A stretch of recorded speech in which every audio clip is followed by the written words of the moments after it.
6 years ago, I believed my life was finally beginning. My name is Emily Carter, and at 32, I had everything I'd ever dreamed of. A successful career as an architect, a beautiful fiancé named Nathan Brooks, and a wedding planned in the most breathtaking vineyard outside Napa Valley. Nathan wasn't just wealthy. He was a self-made millionaire who owned one of the fastest-growing real estate companies in California. People often whispered that I was the lucky one, but they never saw the late nights, the years we spent building, our relationship, or the quiet moments when Nathan promised me that no matter how rich he became, I'd always be the only woman he'd ever love. I believed him. I had no reason not to, except for one person. My younger sister, Sophia. Sophia had always wanted what belonged to me. When we were children, she'd steal my favorite dresses. In high school, she'd flirt with boys who liked me just to prove she could.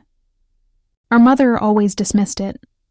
"She's just competitive," Mom would laugh. "One day you'll both grow out of it." We never did. Sophia became beautiful in a way magazines adored. Blonde, confident, charming. She knew exactly how to make people fall for her, including my fiancé. It started slowly. She offered to help with wedding planning. She insisted on attending every meeting. She'd laugh at Nathan's jokes just a little too loudly. She'd touch his arm when she spoke. I noticed. Nathan insisted I was imagining things. "Emily," he'd say with a smile, "she's your sister. I love you." I wanted to believe him. So I ignored the little voice inside my head. Then came my bridal shower. That night changed everything. Sophia arrived wearing a white dress, white, at her own sister's bridal celebration. Everyone looked uncomfortable. She simply smiled. "What?" She laughed. "I look good in white." Nathan barely took his eyes off her. I noticed. Again. 3 weeks before our wedding, Nathan suddenly became distant. Late meetings, business trips, phone calls he'd take outside. When I asked what was wrong, he kissed my forehead and said, work was stressful. Then one rainy Tuesday afternoon, I came home early.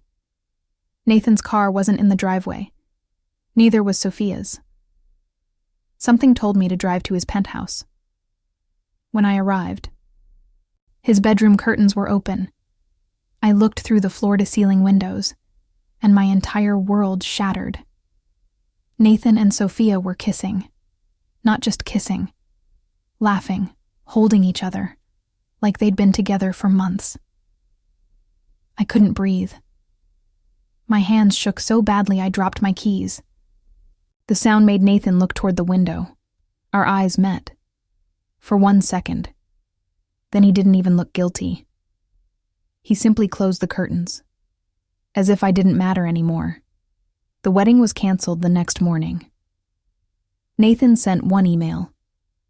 "Emily, I'm sorry. I fell in love with someone else. I hope one day you'll understand. Someone else. My own sister.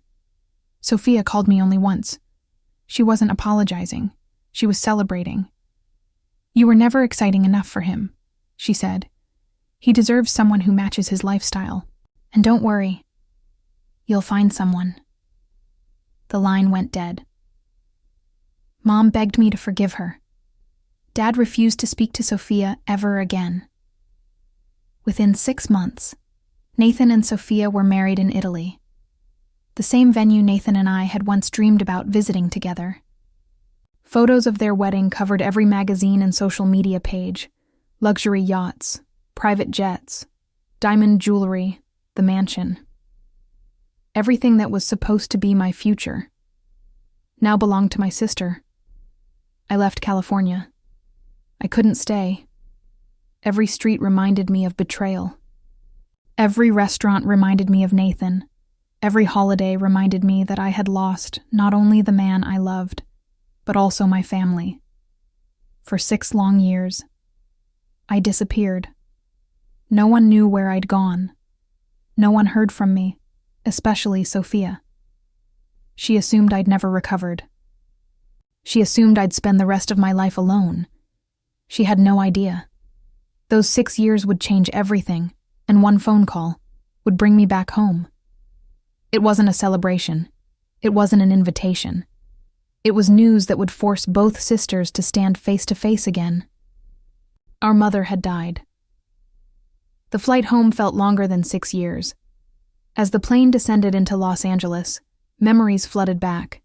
The engagement ring Nathan had slipped onto my finger, the vineyard where we were supposed to say "I do," and the day my sister smiled while destroying my life. I hadn't spoken to Sophia once during those 6 years. Not a single text. Not a single call. The only reason I returned was because my mother was gone. Nothing else mattered. The funeral was held in the small church where my parents had married 40 years earlier. White lilies lined the aisle. Soft piano music echoed through the sanctuary. Friends and relatives whispered quietly as they took their seats. Many people looked surprised when they saw me. "Emily? I almost didn't recognize you.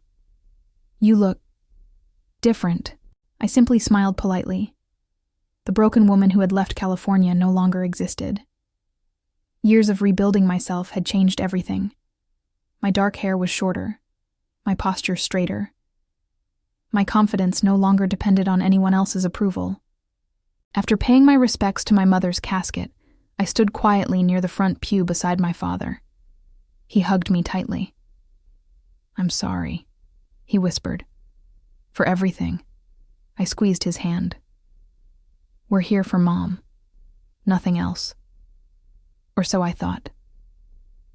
20 minutes later, the church doors opened. Every head turned. Sophia walked inside wearing an expensive black designer dress. Around her neck sparkled a diamond necklace worth more than most people's homes. On her left hand was a massive diamond ring that caught every beam of sunlight through the stained glass windows. Walking beside her was Nathan. Perfectly tailored black suit, luxury watch, the same confident smile I had once loved. They looked like the picture-perfect millionaire couple. Sophia noticed me immediately. Her lips curled into a satisfied smile. She whispered something to Nathan before walking directly toward me. Nathan stayed a few steps behind, avoiding eye contact. "Emily." Her voice was sweet enough to fool strangers. "It's been so long." I nodded. "It has." She looked me up and down. "I heard you moved away. I hope life treated you well." "I've had a good life." She laughed softly. "I'm glad. Not everyone gets a second chance." I didn't answer. She wanted a reaction. I refused to give her one. Then she deliberately raised her hand, making sure the enormous diamond ring caught the light. "Do you like it?" Nathan upgraded my engagement ring on our 5th anniversary. It was only 4 carats before. Several nearby relatives pretended not to listen, but everyone was listening.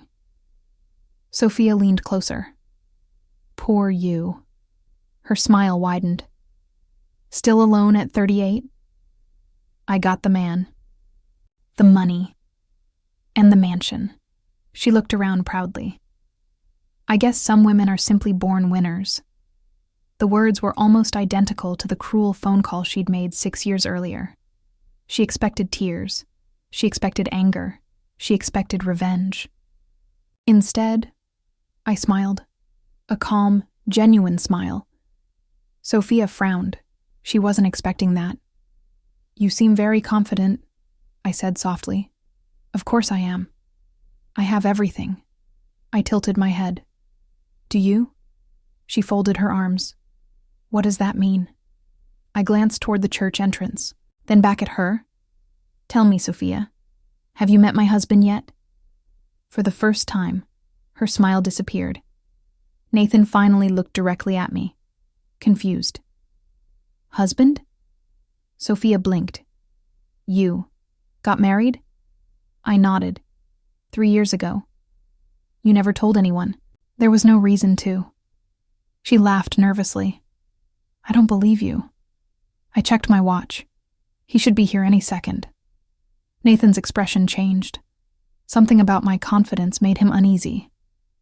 Sophia crossed her arms again. Well, where is he? Before I could answer, the church doors opened once more. A tall man in a perfectly tailored navy suit stepped inside. Conversation stopped instantly. Even strangers turned to stare. He carried himself with quiet confidence. Not the flashy arrogance Nathan wore like expensive cologne, but the calm assurance of someone who had nothing left to prove. He looked around the room until his eyes found mine. Then he smiled, a warm, genuine smile, and began walking toward me. Nathan's face slowly lost all color. Sophia looked from the man, to me, and back again. She whispered under her breath, "No, it can't be." Because the man walking toward me was someone both of them recognized immediately, someone neither of them had expected to see. And judging by Nathan's horrified expression, his arrival was about to change everything. The church fell silent. The man walking toward me was Daniel Whitmore. Nathan recognized him immediately. So did Sophia. Daniel wasn't just another wealthy businessman. He was the founder and CEO of Whitmore International, a global investment company worth billions of dollars. But that wasn't why Nathan looked terrified. It was because 6 years earlier, Nathan's company had desperately tried to secure funding from Whitmore International. Daniel had rejected him. Publicly. Since then, Nathan had spent years trying to earn Daniel's respect. And now, Daniel walked straight past Nathan without even acknowledging him. He stopped beside me, wrapped one arm gently around my waist, then kissed my forehead. "I'm sorry I'm late, sweetheart. I had to finish a meeting in New York." The church remained silent. Sophia stared at the wedding band on Daniel's finger, then at mine. "Matching platinum rings," she whispered. "You're actually married." I smiled. "I told you," Nathan finally spoke. "Mr. Whitmore." Daniel slowly turned toward him. There wasn't even a hint of recognition in his eyes. "I'm sorry. Do I know you?" Nathan swallowed hard. "We met a few years ago." "I own Brooks Development," Daniel nodded politely. "Oh, the company that requested financing?" Nathan forced a smile. "Yes." Daniel's expression remained calm. "I remember the proposal. It lacked integrity." The words hit Nathan like a slap. Several guests exchanged awkward glances. Sophia quickly stepped in. "Daniel, Sophia, we've never officially met." Daniel looked at her politely. "It's nice to meet you. Nothing more. No admiration. Interest. Just simple courtesy." For the first time in her life, Sophia wasn't the center of attention. After the funeral service ended, guests gathered outside. Many approached Daniel, not because he was rich, but because of his reputation. He was known for donating millions to hospitals, schools, and charities without ever seeking publicity.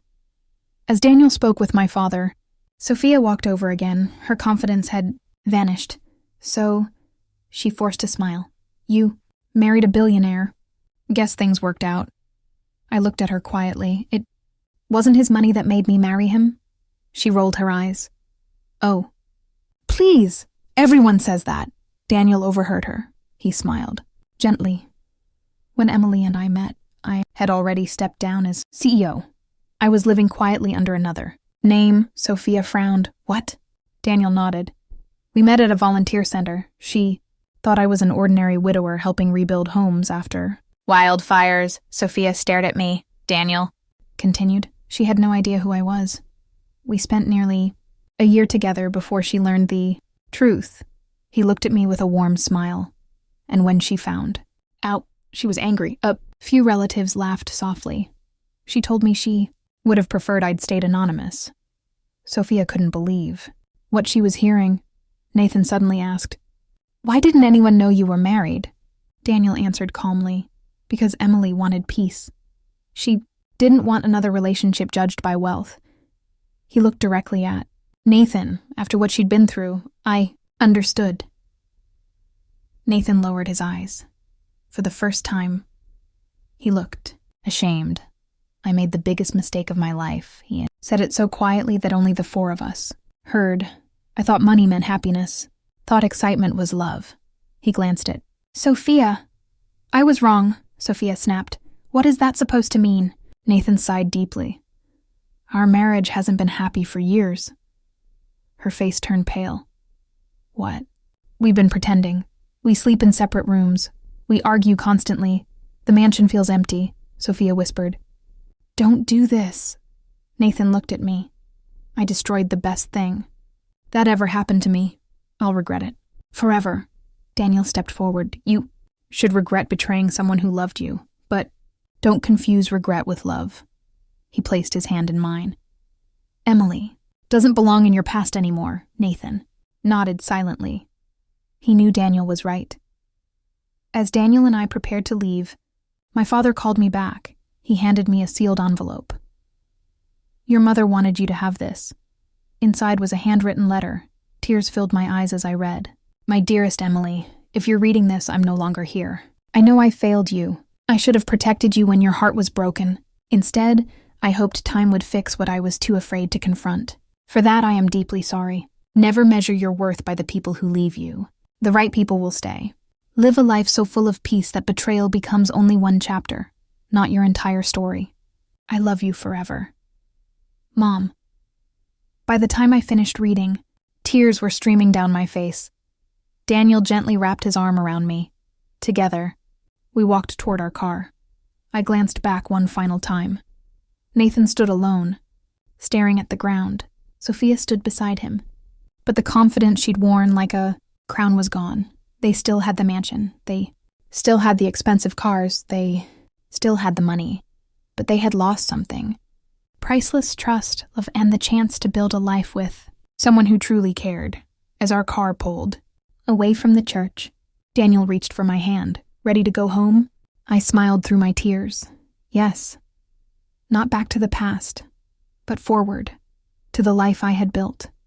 Not from wealth or revenge, but from healing, forgiveness, and choosing the people who chose me.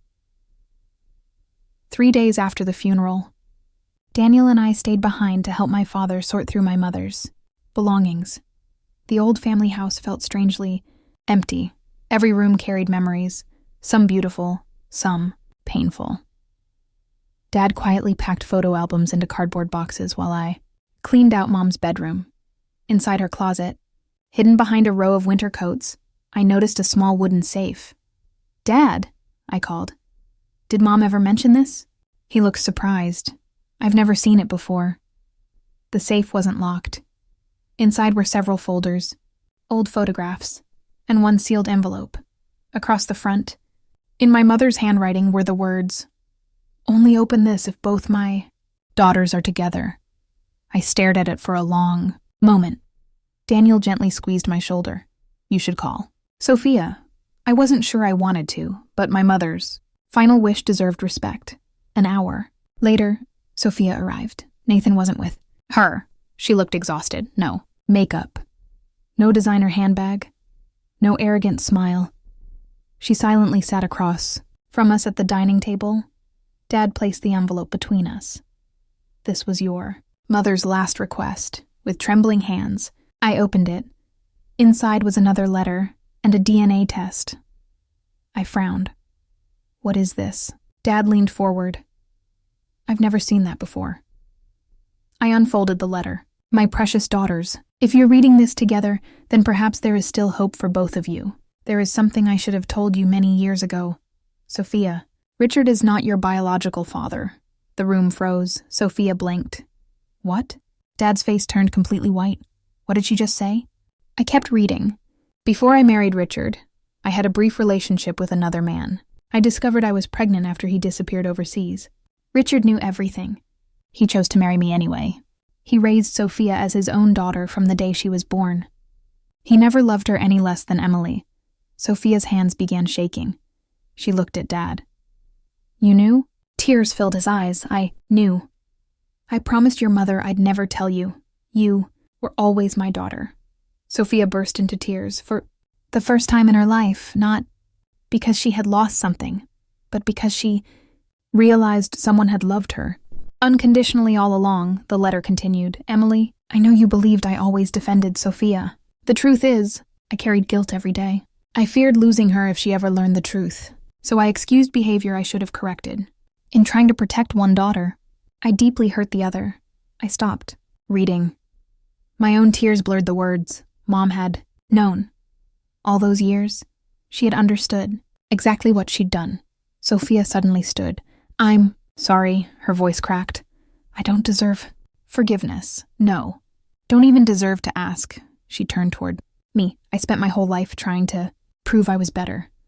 I thought if I won, I'd finally feel enough. But I never did. She looked down at the floor. I stole Nathan. I humiliated you. I celebrated your pain. And it still wasn't enough. The silence was overwhelming. Then Dad quietly spoke.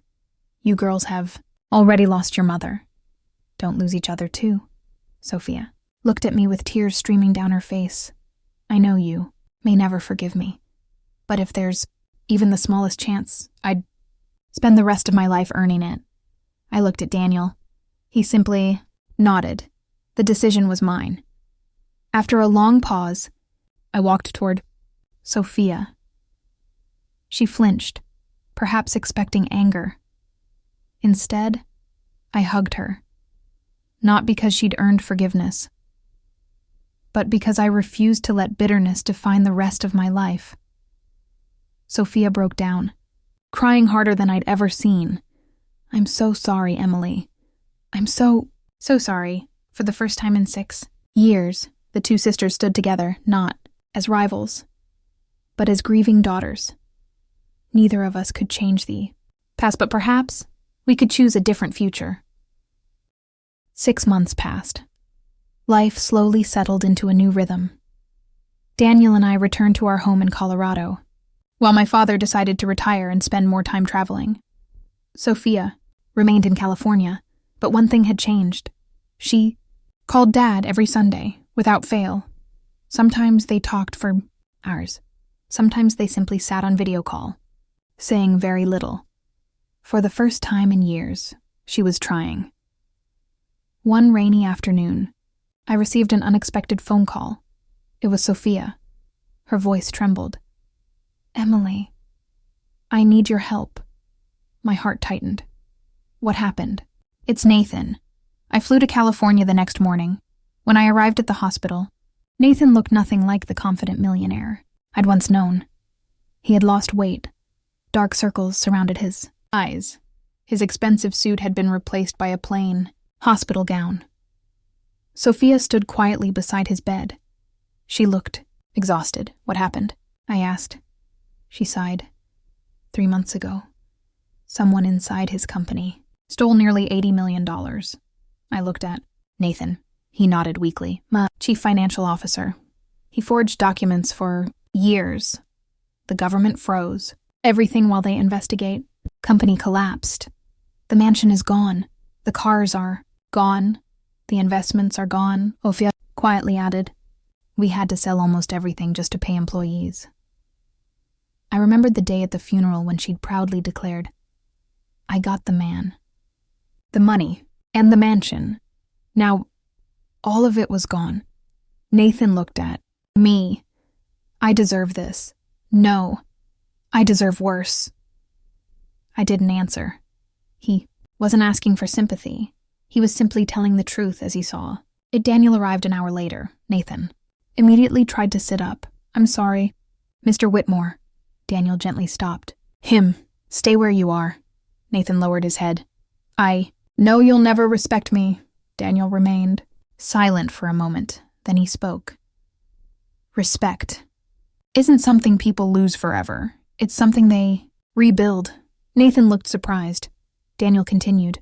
You failed because you trusted appearances more than character. You hired people who impressed you, not people you truly knew. Nathan closed his eyes. You're right. As we prepared to leave, Sophia followed us into the parking lot. I have something for you, She handed me a small velvet box.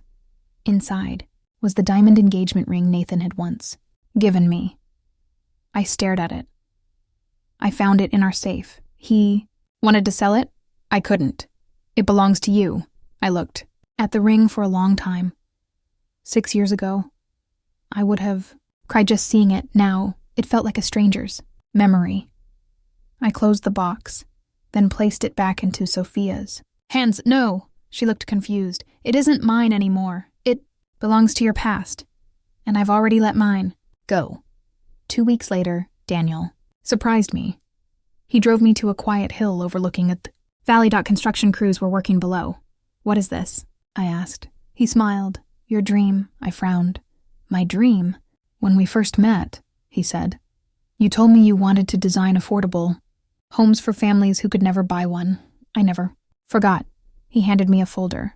Inside were architectural plans, land, deeds, permits, and one document naming me as director of a new nonprofit housing foundation. Tears filled my eyes. You remembered? Daniel smiled. Love isn't buying diamonds. It's remembering the dreams someone almost gave up on. I threw my arms around him for a long moment. Neither of us spoke. 1 year later, the first neighborhood was complete. 52 families received the keys to their very first homes. Children laughed in streets that hadn't existed a year earlier. Parents cried as they unlocked front doors they never thought they'd own. As reporters asked how the project began, I smiled. It started with heartbreak. But heartbreak doesn't have to be the end of a story. It can be the beginning of a better one. Standing in the crowd, I noticed 2 familiar faces, Sophia and Nathan. They had come quietly, not for attention, just to volunteer. They spent the day carrying furniture, painting walls and serving meals to the new homeowners. No cameras, no interviews, just honest work. As the sun began to set, Sophia walked over to me. I'll probably spend the rest of my life trying to become a better person. I smiled. That's all any of us can do. She nodded. For what it's worth, you were always the stronger sister. I shook my head. No. We're strongest when we stop competing. For the first time since childhood, we both laughed, not because life had been fair, but because we had finally learned what truly mattered. Some people chase money, some chase status, some chase revenge, but the happiest people choose peace.